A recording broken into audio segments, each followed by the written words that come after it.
계속해서 사무엘상 말씀 강의하고 있습니다. 이스라엘이 가지고 있었던 하나님의 능력의 상징, 또 하나님의 임재의 상징이 무엇이냐면 바로 언약궤였습니다. 그런데 여러분, 블레셋과의 전쟁의 결과가 무엇입니까? 그 언약궤를 빼앗겼죠. 이스라엘 백성들이 언약궤 빼앗긴 것을 보고 이제 하나님의 영광이 그들에게서 떠났다라고 생각했습니다. 그래서 4장 22절 말씀 보면 엘리 제사장의 며느리 또 비느하스의 아내이가 탄식하면서 이렇게 이야기하죠. 또 이르기를 하나님의 궤를 빼앗겼으므로 영광이 이스라엘에게서 떠났다 하였더라. 탄식하면서 이스라엘에게서 하나님의 영광이 떠났다 이렇게 고백합니다. 근데 여러분, 블레셋의 입장에서는 어떤 생각을 했을까요? 말로만 들었던 출애굽의 신을 자신들이 확보한 겁니다. 그래서 빼앗은 법궤를 어디다가 두었을까요? 자기들이 신전에 있는 다곤 신상 곁에다가 둔 것입니다. 고대 시대에는요, 전쟁을 하고 나서 이겨서 상대방의 신을 사로잡아 오면 그 신들의 힘까지 이제 자기들이 부릴 수 있는 것처럼 생각했습니다. 그래서 언약궤를 아스돗으로 옮겨서 다곤 신 옆에다가 딱 둔 것을 볼 수가 있어요. 다곤 신. 왜요? 이제 다곤 신이 여호와 하나님을 부릴 수 있다고, 부려먹을 수 있다고 그렇게 생각을 한 겁니다. 블레셋 사람들은 이제 하나님의 능력까지도 자기들이 마치 소유한 것으로 여겼어요. 그러니까 블레셋 사람들이 믿었던 신들 가운데 하나가 다곤인데, 이 다곤 신은요, 무슨 신이냐면 곡식신입니다. 곡식신. 풍요를 가져다 준다고 믿었던 곡식신이 바로 다곤 신이었어요. 그런데 여러분, 이 다곤 신의 모습이 어떻게 생겼는지 아십니까? 혹시 들으신 적 있으세요? 그림을 한번 보여줘 보세요. 상반신은 사람이에요. 근데 하반신은 물고기입니다. 반인 반어의 모습을 하고 있어요.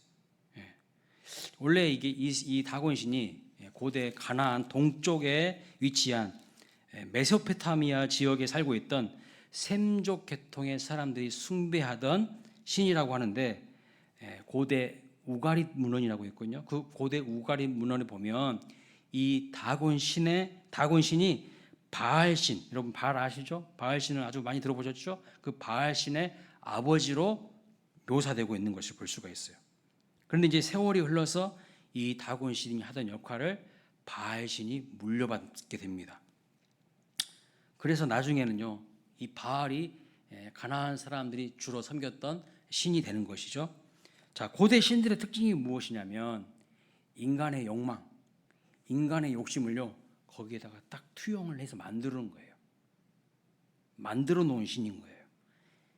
인간이 만들어 놓은 신인데, 상반신은 사람이고 하반신은 물고기인데, 그것을 풍요의 신이라고 만들어 놓고 매일같이 제사를 드렸던 것입니다. 얼마나 어리석은 일입니까? 얼마나 우스운 일이에요. 바보 같은 일이죠. 화면 내려주셔도 됩니다. 그러나 이스라엘 백성들의 신앙과 삶의 모습이 타락하고 부패했기 때문에 이렇게 다곤을 섬기는 블레셋과의 전쟁에서 져가지고 언약궤를 빼앗겼고, 이제 하나님을 종처럼 부리려고 하는 목적으로 다곤 신 옆에다가 딱 이제 옮겨 놓은 것입니다. 그런데 하나님께서 블레셋과 전쟁할 때에는요, 아무런 일도 하지 않으시다가, 그렇죠? 두 차례 전쟁을 했잖아요. 두 차례 전쟁을 해가지고 그때는 아무런 일도 안 하시다가 언약궤가 이제 빼앗겨서 블레셋 땅으로 들어갔는데, 그때부터 계속해서 이제 이상한 일들이 일어나고 있는 것을 볼 수가 있어요. 언약궤를 옮겨놓은 다음날 아침에 보니까요, 다곤신이 쓰러져 있는 거예요. 다곤신의 얼굴이 땅바닥에 엎어져 있는 것입니다. 블레셋 사람들이 아마 깜짝 놀랐을 거예요. 이게 뭔 일일까? 자기들이 섬기는 다곤이 이렇게 쓰러져 있는 모습을 보면서 어떤 감정을 느꼈을까요? 두려움, 불길한 기운을 느꼈을 거예요. 그래서 얼른 빨리 다시 수습을 하고 나서 다시 세웠는데 또 다음날 아침에 보니까 어떤 일이 일어납니까? 이제는요 더 큰 일이 났어요. 머리가 날아가가지고 땅바닥에 떨어져 있고 손목도 두 손도 다 끊어져 가지고 땅에 뒹굴고 있어요. 문지방에 막 뒹굴고 있는 거예요. 한 번도 이런 것을 본 적이 없는데 이제 난리가 난 것이죠. 그래서 이 사람들의 두려움은 극에 달했을 것입니다. 자, 여러분 이 장면을 보면 지금 하나님이 무엇을 하고 계시는 것 같으세요? 무엇을 하고 계시는 것 같으세요? 우상과 참 신을 구별하고 있는 거예요. 화면 지워주세요. 이런 것들이 신이라고 너희는 믿고 있냐는 거예요. 이런 것이 신이라고 너희는 믿고 있냐? 머리가 떨어져 나가고 쓰러져 있는 아무것도 하지 못하는 것을, 그 무능한 것을 신으로 믿고 있냐는 것이죠. 인간이 다시 이렇게 세워져야만 되는 것을, 그것을 신으로 믿고 있냐는 거예요. 바보 같다는 것입니다. 하나님은 분명 뭐라고 말씀하셨어요? 나 외에 다른 신을 두지 말라고 말씀하시고 나서 하나님을 형상으로 만들지 말라고 하셨어요. 하나님을 형상으로. 왜 그렇게 말씀하셨을까요? 하나님은 어떤 특정한 형상으로 형상화할 수 있는 분이 아니기 때문입니다. 만약에 하나님을 특정한 형상으로 형상화시켜 놨으면 사람들이 어떻게 반응할까요? 그 특정한 형상을 하나님인 줄 알고 그 형상을 섬기는 어리석은 일들이 얼마나 비일비재로 일어나겠습니까? 그것에 집착할 것입니다. 인간은요, 육신이 있어서 자꾸 눈에 보이는 것에 집착하고 의지합니다. 그래서 하나님은 하나님의 형상을 만들지 말라고 말씀하셨어요. 그러나 고대 근동 지역, 고대 중동 지역의 그 신들을 한번 보십시오. 하나님 외에 다른 신들은요 다 형상화합니다. 다 보이는 것으로 만들어놔요. 그것이 신이라고 그렇게 섬겨요. 예를 들어볼까요? 이스라엘 백성들이 출애굽할 때에 보면 애굽의 왕 바로가요 모세의 말을 듣지 않으니까 하나님이 그때부터 재앙을 내리시죠. 10가지 재앙을 내리십니다. 그 10가지 재앙이 여러분 뭔지 아십니까? 애굽 사람들이 섬겼던 신들이에요. 개구리, 파리, 메뚜기, 이, 독종, 우박 이런 모든 것들이 다 애굽 사람들이 섬겼던 신이에요. 신. 이런 것들이 애굽을 풍요롭게 한다고 그들은 믿었어요. 그들이 그토록 믿었던 신들을 하나님은요 재앙으로 사용하셔서 오히려 애굽을 징벌해 버리시는 것을 볼 수 있어요. 이것들이 너희들을 풍요롭게 한다고? 가스럽다. 웃기지 말라. 오히려 그것을 통해서 그 사람들을 징벌하시는 것을 볼 수 있어요. 그래서 우리 하나님은 어떤 분이신가? 우리가 그토록 믿고 의지했던 것들을 통해서요 그것들로 인간을 징계하시는 분이셔요. 엉뚱한 것 붙들고 있잖아요. 그러면 그 엉뚱한 것들로 내 삶을 징계하시고 징벌하세요. 돈을 의지하고 돈을 믿는 사람은요 반드시 돈 때문에 망하게 돼 있어요. 돈 때문에 하나님을 제대로 못 섬겨요. 그 사람들은. 이스라엘 백성들이 10가지 재앙을 경험하고 출애굽합니다. 그런데 여러분 광야에서 40년 동안 생활하면서 가나안 땅에 들어갔는데 거기서 또 뭐합니까? 가나안 땅에 자리 잡고 있는 우상들을 또 섬기기 시작하는 거예요. 그들은요 하나님 떠나지 않았습니다. 하나님 버리지 않았어요. 여전히 하나님 섬겼습니다. 그런데 여러분 문제가 무엇일까요? 문제가 무엇일까요? 하나님과 우상을요 겸하여 섬긴 거예요. 하나님도 섬기고 세상도 섬겨요. 양다리를 다 걸쳐놓고 있는 거죠. 하나님은 능력이 없는 것 같고 하나님은 나에게 부와 풍요를 책임져 주시지 않는 것 같고 가난한 사람들을 이렇게 눈여겨보니까 그들은 너무 잘 사는 것 같아. 너무 편하게 잘 사는 것 같아. 그러니까요 자꾸 가나안 땅에 있는 신들을 주목하게 되면서 그들의 문화를 따라가게 됩니다. 그러면서 하나님의 백성들이 타락하게 되었던 것이죠. 그러니까 모든 타락은 하나님께 집중하지 못하는 데서부터 시작되는 거예요. 하나님을 온전히 섬기지 못하고 내 마음이 두 마음 될 때부터, 두 마음을 품는 자 무엇을 구하든지 얻으려고 생각하지 말라고 하셨죠. 자꾸 마음이 갈라지고 나뉘어져요. 그런 사람들은 기도해도 응답 안 된다고 주님은 말씀하고 있습니다. 자, 본문을 보면 이제 다곤신이요, 목이 부러져서 머리가 날아가고 손이 잘려서 날아갑니다. 두 손목이 막 다 잘려집니다. 여러분, 그 당시 전쟁에서 이기면요 어떻게 하냐면 적장의 목을 베어요. 적장의 목을. 그리고 손을 잘랐습니다. 손은 능력을 상징하거든요. 손은. 근데 머리를 베버리고 손을 잘랐다는 것은 이제 아무런 능력도 없는 존재라는 것을 의미하는 거예요. 그러니까 하나님이 그대로 해주신 거예요. 그들이 하는 방법 그대로 하나님께서 해주시는 것을 볼 수가 있어요. 하나님께서 너희들이 그토록 의지하고 믿고 따르던 다곤신이 어떻게 됐는지, 목이 잘리고 손이 끊어진 것을 보여주신 것입니다. 그리고 독한 종기까지 임해서 아스돗 지역을 징벌하시는 것을 볼 수 있습니다. 그 지역을 딱한 동기로 쳐서 멸하시는 거예요. 자, 이렇게 무섭고 두려운 일을 경험하자 블레셋 사람들의 반응이 무엇입니까? 여기다가 언약궤 놔두면 안 되겠네. 다른 곳으로 옮기자고 하는 겁니다. 그래서 가드라는 곳으로 옮깁니다. 가드에서 여러분 누가 나왔죠? 유명한 사람 누구예요?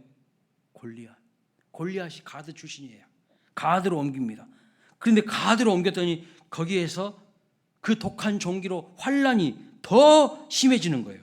그래서 언약궤를 가드에 또 놔두지 못하고 또 다른 곳으로 옮깁니다. 어디로 옮기죠? 에그론으로 옮깁니다. 에그론. 그래서 에그론 사람들이 하는 말이 뭐냐면, 이 언약궤를 우리에게로 옮겨와서 우리 다 죽이려고 하냐고, 그렇게 막 소리를 지릅니다. 블레셋은 5개의 핵심 도시로, 큰 도시로 이루어진 국가입니다. 그런데 이 대도시에 계속해서 악성 종기와 전염병이 확산되어 가고 번져가는 것을 보여줍니다. 결국 어떤 결정을 하게 됩니까? 다시 언약궤가 원래 있었던 이스라엘로 돌려주기로 결정을 하는 거예요. 우리가 감당할 수 없어. 그래서 돌려주기로 결정합니다. 자, 언약궤가 이동한 경로를 그림을 통해서 한번 같이 보도록 하겠습니다. 좀 확대해 줘서 보십시오. 처음에 언약궤는 어디에 있었습니까? 실로에 있었어요. 실로에 있었는데 에벤에셀에서 전쟁이 붙었죠.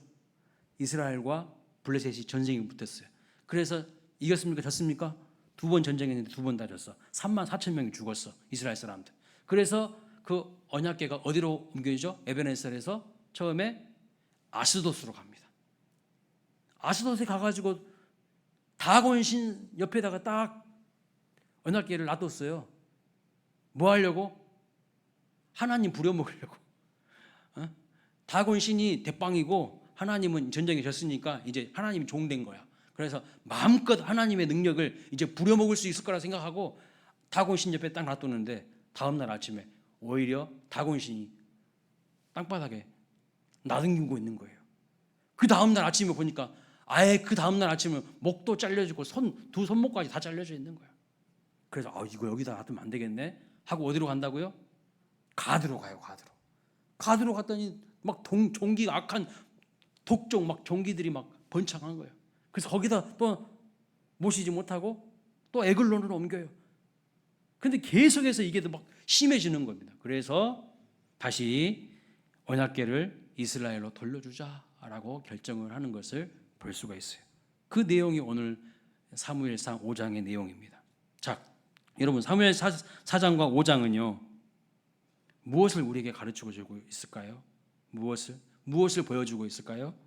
인간이 하나님을 하나님으로 대하지 않을 때에 어떤 일이 일어나는지를 말해주고 있습니다. 요약해서 말씀드리면, 블레셋 사람들이 언약궤를 빼앗아서 그들 나라로 가지고 갔을 때에 그들은 이제 무슨 생각을 했다고요? 이제 우리가 출애굽의 하나님을 우리가 자기들의 선으로 확보한 것이라고 생각했어요. 이제 마음대로 하나님을 부려먹을 수 있는 것처럼 생각했다니까요. 하나님을 이용하고 하나님을 사용할 수 있는 것처럼 생각했어요. 처음 블레셋이 전쟁을 시작하게 된 동기는 무엇입니까?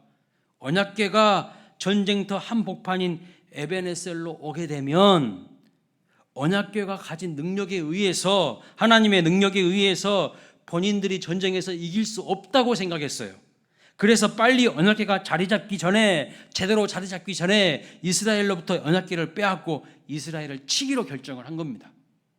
그래서 언약궤를 확보했다는 것은요, 무엇을 의미하냐면 이스라엘의 능력의 원천을 빼앗아서 자기 것으로 가진 것을 의미했어요. 다시 말씀드리면 하나님을 소유한 것이죠. 하나님을 소유해서 자기들 마음대로 이제 하나님의 능력을 이용해 먹을 수 있는 것처럼 생각했다는 거예요. 유진 피터슨이 이 부분을 어떻게 표현했냐면 마치 핵무기 하나를 가진 것과 같다고 표현했어요. 핵무기를 가진 것과 같다고. 핵무기 하나를 가지고 있으면 어떻게 됩니까, 여러분? 모든 힘의 균형을요 다 무너뜨릴 수 있지 않습니까? 북한의 핵무기가 왜 그렇게 문제가 되는 것이냐면 아무리 우리가 현대식 무기로 많은 제대식 무기를 가지고 있다 할지라도 그 핵무기 하나가요 모든 것을 다 상쇄해 버리는 거예요. 힘의 균형을 다 무너뜨려 버리는 겁니다. 그러니까 블레셋이 이 언약궤를 빼앗은 것에 대해서 자부심이 아마 대단했을 거예요. 와, 우리가 언약궤를 빼앗았다고? 이제 하나님의 능력을 우리 마음대로 부릴 수 있다고? 그런데 여러분, 이 언약궤가 뜨거운 감자가 된 거예요. 손댈 수 없는 뜨거운 감자가 된 것입니다. 그들의 기대와 예측과는 달리 언약궤가 가는 곳곳마다 뭐가 일어납니까?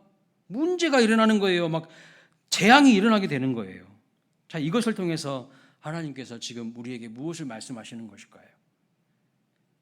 하나님께서 언약궤가 블레셋에 들어가면서 아스돗, 가드, 에글론으로 계속 움직이면서 하나님께서 하시는 일들을 보면은 우리에게 뭘 말씀해 주려고 하시는 것일까요? 블레셋 사람들은요, 이제 자기들의 힘으로 언약궤 빼앗았으니까 자기들의 손으로, 자기들의 힘으로 자신들이 이 언약궤를 핸들링할 수 있는 것이 아닌가라는 생각을 했어요. 자기들의 힘으로 언약궤를 핸들링할 수 있다고 생각했어요. 근데 그것을 혹독한 고난과 아픔을 겪고 난 뒤에 뭘 깨달았을까요? 내 힘으로 핸들링할 수 없는 거구나라는 것을 깨달은 거예요. 언약궤는 우리 마음대로, 우리 뜻대로 핸들링 될 수 있는 존재가 아니라는 것을 깨달은 거예요. 아주 중요한 메시지를 말한 것입니다. 하나님은 다시 말하면 누군가에 의해서, 인간에 의해서 이용당하는 수단이나 도구로 사용될 수 있는 분이 아니라는 것을 말하고 있는 거예요. 이스라엘 백성들의 문제가 바로 여기에 있었던 겁니다. 전쟁하기 전에, 그리고 첫 번째 전쟁에서 실패하고 난 다음에 언약궤 급하게 데리고 오죠. 모시고 오죠. 그때 나타난 이스라엘 백성들의 신앙은 어떤 거였습니까? 언약궤를 가져오면 전쟁에서 결정적으로 승리할 수 있는 능력을 얻게 될 것이라고 그렇게 생각했습니다. 표면적으로 보면요, 굉장히 신앙적인 것 같아 보여요. 굉장히 영적인 것 같아 보이고 신앙적인 것 같아 보입니다. 근데 문제는 무엇입니까? 하나님을 사랑하고 하나님을 경외하는 마음은 전혀 없으면서 하나님을 자기들의 이익을 위한 수단으로, 자기들의 이익을 도모하는 일에 이용하려고 하는 것을 하나님이 매우 싫어하신다는 것을 그들은 놓치고 있었어요. 이스라엘 백성들도 하나님을 그렇게 여기고요, 그렇게 대했을 뿐만 아니라 블레셋 사람들도 언약궤를 마치 그렇게 미신적인 신앙으로 다루었던 것을 볼 수가 있습니다. 블레셋 사람들도 똑같이 행동한 거예요. 하나님은 우리의 수단과 도구로 사용될 수 있는 분이 아니시죠. 하나님이 가지고 있는 어떤 힘을 가지고 내 인생을 한번 살아봐야겠다, 내가 이루지 못한 꿈을 펼쳐보겠다, 내가 그런 마음을 가졌기 때문에 하나님이 움직이시는 것이 아닙니다. 하나님은 그런 식으로 응답하지 않으셔요. 잘 들으셔야 됩니다. 하나님 스스로가요, 우리를 긍휼히 여기셔서 은혜를 베풀어 주시고 선대하시기 때문에 하나님이 때때로 우리에게 조종당하고 있는 것처럼 보이는 경우가 가끔씩 있어요. 예를 들면 이런 겁니다. 성도가 기도했어요. 하나님 내 기도에 응답해 주셨어요. 하나님 먹을 것을 주세요 하시면 하나님이 먹을 것을 주시고, 하나님 직장 주세요 하니까 하나님 직장 주시고, 하나님 병 낫게 해주세요 하니까 하나님이 병을 낫게 해주셨어요. 그리고 우리가 쉽게 이야기를 합니다. 하나님이 우리 기도에 응답해 주셨다, 이렇게 이야기해요. 여러분, 그것이 사실일까요? 그것은요, 절반의 진실입니다. 절반은 맞는 말이고 절반은 틀린 말이에요. 하나님이 내 기도를 정성스럽게 여기셔서 응답해 주실 수도 있습니다. 하지만 반면에 기도에 응답해 주시지 않을 자유도 권리도 하나님께 있어요. 맞죠? 하나님이 내가 기도했기 때문에 움직여 주신 것이 아니고 내 기도를 보시고 그분이 기쁘게 여기셔서 무엇보다도 기도하는 우리 자신의 입장과 처지를 긍휼히 여겨주셔서 하나님께서 그분의 뜻대로 움직이신 거예요. 하나님의 뜻대로 하나님이 움직이셨다는 것을 꼭 기억해야 됩니다. 하나님의 능력을요, 우리가 움직이는 게 아니에요. 많은 분들이 착각하고 있어요. 우리의 행동 여하에 따라서 하나님은요, 이랬다 저랬다 하는 분이 아닙니다. 하나님은요, 하나님의 뜻대로 행동하시는 분이에요. 하나님은 하나님의 뜻이 있어요. 그 뜻대로 초지일관 하나님요, 계속 그 뜻을 이루어 가시고 성취하시는 분입니다.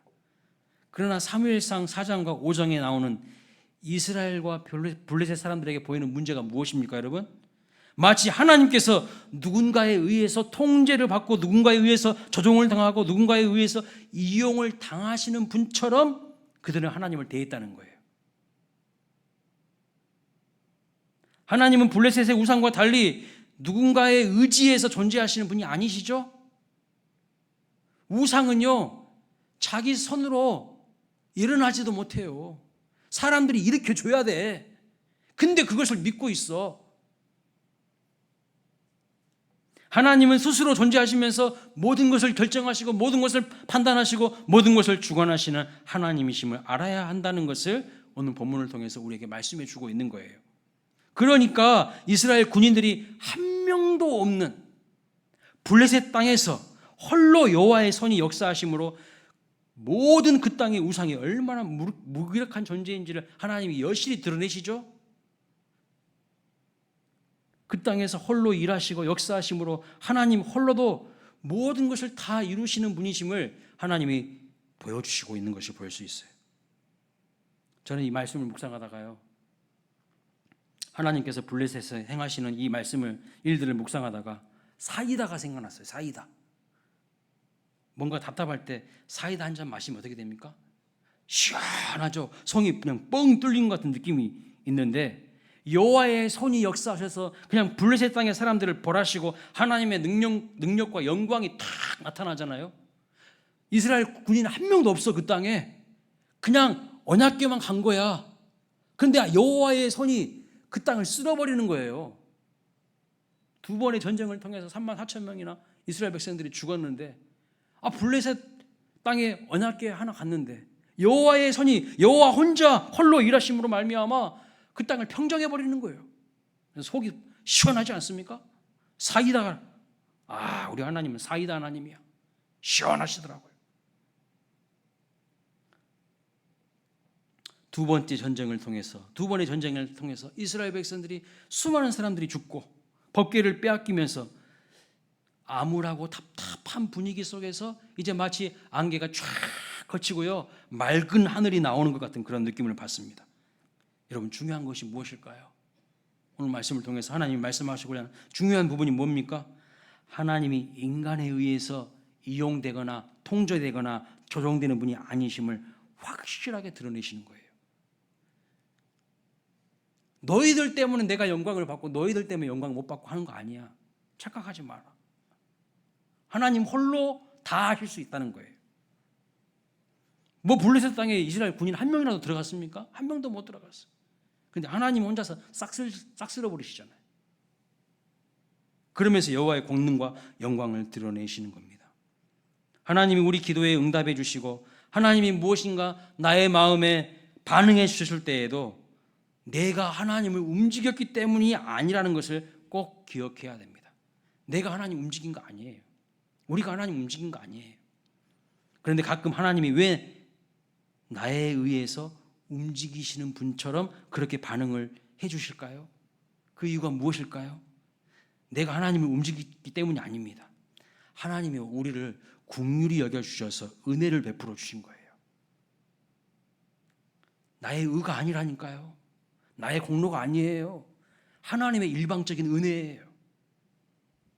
여러분 처음 예수 믿었을 때 초신자 때에는요, 기도 응답이 기가 막히게 잘 될 때가 있어요. 하나님 앞에 내가 부르짖는 것보다 하나님이요 팍팍팍 속히 빠르게 더 좋은 것으로 막 응답해 줄 때가 있어요. 왜 하나님께서 응답을 잘해 주실까요? 하나님이 왜 광야 한복판에서 수많은 무리들에게 먹을 것을 주셨습니까? 그 사람들이 믿음이 탁월하고 대단한 사람들이었습니까? 아닌 것 같은데요. 그냥 무리였어요. 무리요. 지자들도 아니었어요. 그냥 무리에 불과했어요. 왜 아직 하나님을 온전히 만나지 못했다고 생각하는 사람에게도 하나님의 은혜를 막 베풀어 주실까요? 사람들이 하나님을 움직였기 때문이 아닙니다. 하나님이 어떠한 분이신지를 알게 해서 하나님을 온전히 믿도록 기적 같은 일도 일어나게 하시고 하나님의 능력도 베풀어 주신 거예요. 하나님을 잘 믿을 수 있도록 하나님이 누구신지를 알게 하시기 위해서. 그러나 되게 많은 사람들은요, 하나님이 보이신 그 능력에만 초점이 맞춰져서 능력의 원천이 되시는 하나님께 나아가 경배하고 하나님을 섬기고 하나님께 순종하려고 하지 않고 처음 만났던 그 코드대로 끊임없이 하나님의 능력만 자기 손에 확보하려고 합니다. 그리고 하나님을 이용하려고 해요. 하나님이 주시는 복만 바라고 하나님을 내 욕심을 따라서 조종하려고 하는 이런 마음만 계속 자라가는 거죠. 하나님 보실 때 이것은 뭐냐면 망령된 것이에요. 망령된 것. 더 안타까운 것은 무엇이냐면 그렇게 하는 것을 신앙으로 생각한다는 거예요. 그건 신앙 아닙니다. 마치 이런 거예요. 부모가 집에 퇴근하고 들어갔는데 자식들이 부모님이 아빠가 오는 것은 기뻐하지도 않아. 근데 아빠 손에 있는 뭐 가지고 온 거 있잖아요. 그것만 좋아하는 거야. 그것만. 근데 신앙이 어렸을 때는 괜찮아. 아, 우리 아빠가 나를 사랑하셔서 나에게 뭐 주려고 이거 가져오셨구나. 그러면서 아빠를 사랑하게 돼. 근데 10년이 가고 20년이 가도 계속해서 그것만 계속 관심을 가지면 그것은 바른 모습이 아니라는 거예요. 자꾸 우리는 그런 식으로 하나님을 대해. 지금 사무엘상 4장과 사무엘상 5장에서 나타난 하나님을 블레셋 사람들도 이스라엘 사람들도 그렇게 대한 거야. 그렇게 대한 거야. 이용해 먹으려고만 하는 거야. 이용해 먹으려고만. 하나님을 경외하는 마음 없어. 하나님 말씀에 순종하려고 하는 마음 없어. 그냥 지금의 위기를 어떻게 모면해 보려고 하는 차원에서 하나님 그냥 이용해 먹으려고 하는 거예요. 하나님을 자기들이 조종하고 통제해서 이랬다 저랬다 하나님을 흔들어 대려고 하는 거예요. 그건 신앙 아니라는 거예요. 하나님은요, 사람의 의도대로 이리저리 이끌려가는 분 아니고 그렇게 다루어지는 분이 아닙니다. 주님은 우리 인생의 주님이세요. 우리가 종이에요. 우리가 하나님에 의해서 이리저리 막 다듬어지고 훈련되고 연단되어져야 되지. 우리는 근데 반대로 하나님을요, 우리 마음대로 우리 욕심대로 막 이끌어가려고 해요. 뭔가 잘못돼도 한참 잘못된 거죠. 하나님이 우리의 주인이시고 왕이십니다. 이러한 마음으로 하나님 앞에 나아갈 때에 우리의 형편과 처지를 살펴보시고 눈여겨보셔서 배려해 주시고 돌보아 주시고 사랑해 주시고 이끌어 주시는 거예요. 당연히 하나님은요, 내가 생각하는 코드대로 내가 생각하는 방향대로 움직이지 않으십니다. 내 뜻대로 하나님은 절대 움직이지 않으십니다. 왜요? 왜 그럴까요? 가끔씩 여러분 그런 생각 안 해보셨습니까? 왜 하나님 내 뜻대로 안 해주십니까? 내가 원하는 것은 이것인데 왜 그렇게 안 해주십니까? 그런 생각 안 들어보셨어요? 저는 많이 해봤는데. 나의 좁은 틀과 관점을 하나님은 넓혀가기를 원하셔요. 딱 그것만 생각하는 너의 생각을 좀 깊게 넓게 확장시키기를 하나님 원하셔요. 하나님을 정말 이러한 상황에도 신뢰할 수 있는 사람으로 훈련하시고 연단하시는 겁니다. 그래서 지금 당장은 왜 이렇게 하시는지 모를 수 있어요. 우리의 작은 머리로 하나님의 큰 뜻을 다 헤아릴 수가 없다는 말씀입니다. 사랑하는 여러분, 우리가 하나님에 대해서 의심을 갖게 되거나 내 마음대로 움직여 주시지 않아서 화가 나거나 마음이 틀어지게 되실 때 꼭 기억하시기 바랍니다. 오늘 이거 말씀하시려고 하는 거예요. 하나님은요 자유하신 분이에요. 어떤 특정한 사람에게 매이시는 분이 아니에요. 우리 인간에 의해서 통제당하고 조종당하신 분이 아니라는 거예요. 그분은 나보다 더 내 인생의 형편과 처지를 명료히 들여다보고 계십니다. 여러분의 형편들을 여러분보다 더 자세히 알고 계세요. 그분은 내가 보지 못하는 것까지 보시면서 인생의 수를 놓아가고 계셔요. 여러분 바둑 두고 보셨습니까? 바둑 고수들은요 이미 몇 수를 내다봐요. 바둑 하나를 탁 두는 것 같은데 그 하나 두는 그 위치 장소에 따라서 몇 수가요 머릿속에 있어. 근데 하수들은요 한 치 앞도 못 알아봐. 엉뚱한 데도 막 둬버리는 거예요. 우리는 하수예요, 하수. 자기가 어디다 던지도 몰라 때로는. 근데 고수들은요 멀리 다 내다보고 있어요.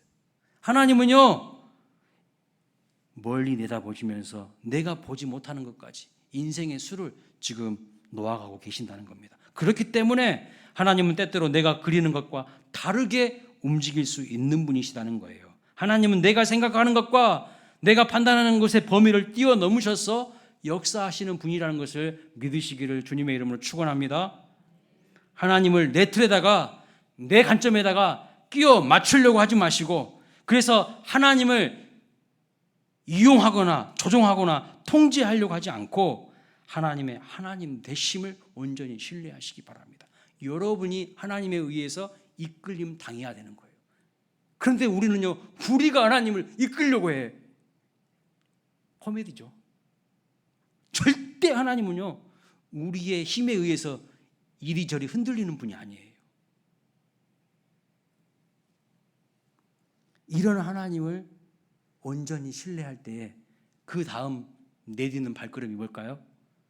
순종이에요. 이런 하나님을 믿어야 이제 비로소 순종이 뭔지를 조금 알게 되는 거예요. 그 전까지는요 내가 납득되는 것만, 내가 이해되는 것만, 그것만 고수준에서만 순종하는 거야. 그것이 무슨 순종이에요? 조금만 하나님이요 어려운 문제 탁 던져주면은요 문제를 못 풀어. 어떻게 해야 될지 몰라.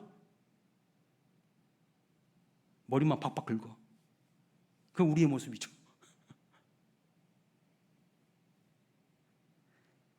이런 하나님을 온전히 신뢰할 때 진정한 순종의 삶이 시작되고요, 진정한 형통이 열리기 시작하는 겁니다. 내 틀에 하나님 가두지 마시고 하나님 온전히 신뢰하며 따라가는 주의 종들이 되심으로 하나님의 영광을 경험하는 우리 모두가 되시기를 주님의 이름으로 축원합니다. 아멘.